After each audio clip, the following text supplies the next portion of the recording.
الحمد لله نحمده ونستعينه ونستغفره ونؤمن به ونتوكل عليه ونعوذ بالله من شرور أنفسنا ومن سيئات أعمالنا.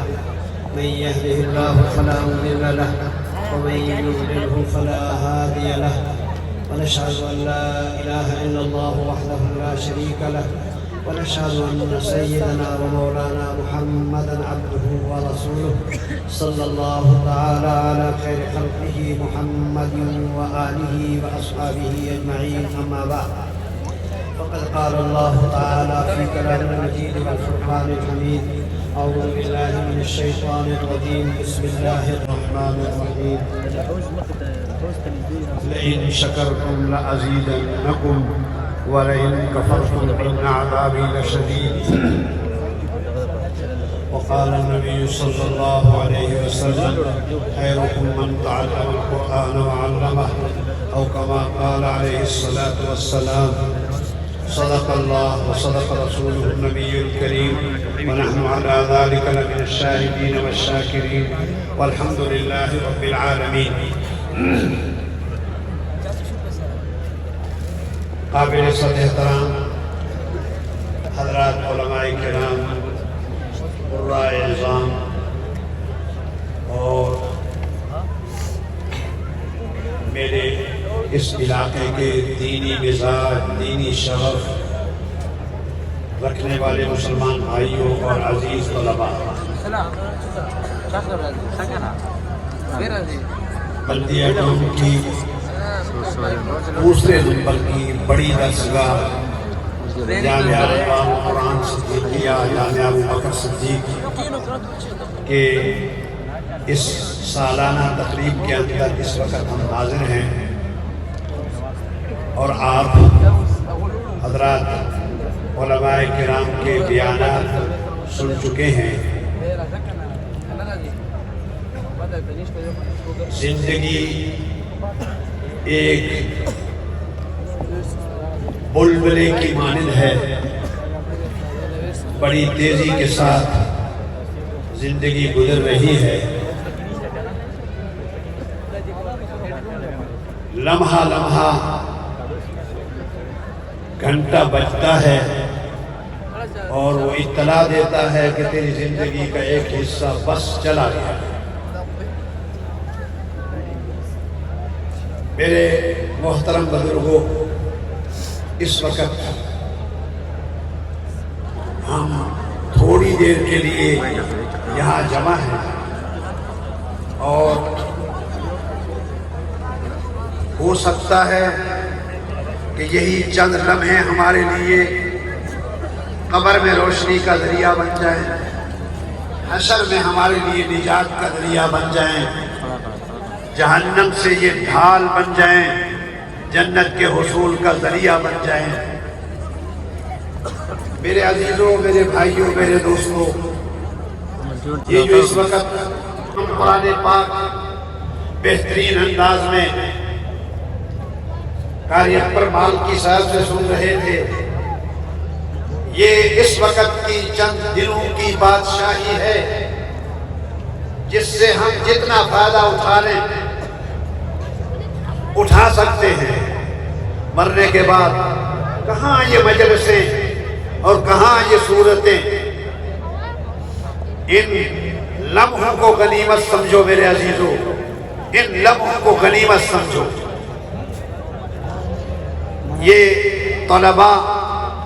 جنہوں نے قرآن پاک مکمل کیا ہے، ان کو چاروں طرف سے مبارکبادیاں مل رہی ہیں۔ اور میں ایک بات اور عرض کرتا ہوں، کافی عرصہ پہلے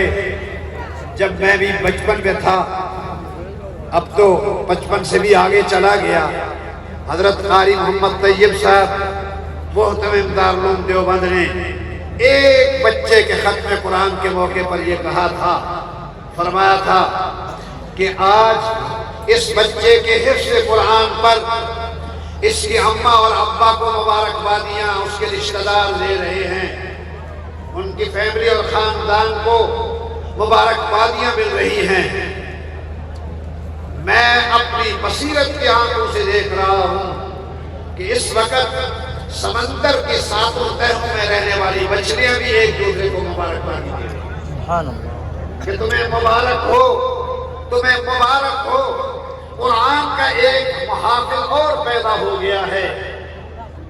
یہ ایک بچے کے حفظ قرآن پر قاری صاحب فرما رہے تھے، قرآن کا ایک محافظ اور پیدا ہو گیا ہے۔ جب تک یہ زمین پر دھرتی پر قرآن پڑھتا رہے گا، وہ مچھلیوں کے جم گھٹے تمہیں مبارک ہو، تمہیں سمندر میں غذا ملتی رہے گی، تمہیں مبارک ہو، تمہیں سمندر کے اندر زندگی ملتی رہے گی۔ اور جس دن قرآن پاک کے حافظ نہیں ہوں گے، اللہ اللہ کرنے والے نہیں ہوں گے، اس وقت فرمایا کہ سمندر آگ میں تبدیل ہو کر اے مچھلیوں کے جم گھٹے تمہیں بھون تو ڈالے گا، یہ سمندر تمہیں زندگی کے لیے غذائیں فراہم نہیں کرے گا۔ میرے عزیزوں، میرے بھائیوں، ایک مرتبہ نہیں، ہزاروں مرتبہ قسم کھا کے کہا جا سکتا ہے، زمین و آسمان کو اگر اللہ نے تھاما ہوا ہے تو فنکاروں کی وجہ سے نہیں تھاما ہوا ہے،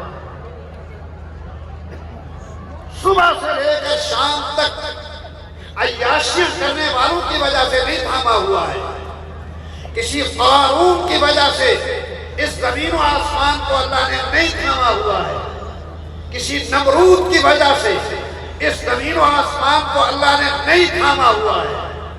کسی گانے بجانے والے کی وجہ سے یہ سورج بھی نکلتا ہے نہ غروب ہوتا ہے۔ میں ایک مرتبہ نہیں،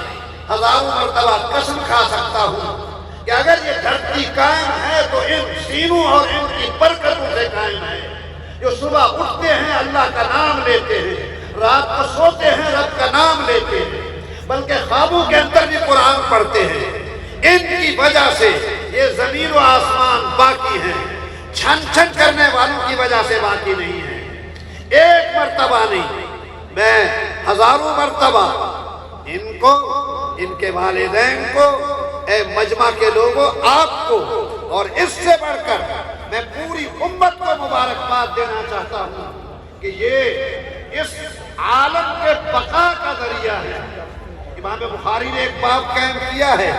اور اس باب کے اندر امام بخاری رحمہ اللہ فرماتے ہیں کہ اگر چاہتے ہو کہ دھرتی باقی رہے، عالم باقی رہے، تو عالم کے بقا کا ذریعہ یہ ہے کہ علوم الہیہ باقی رہے، علوم نبویہ باقی رہے۔ یہ امت کے محسن ہیں،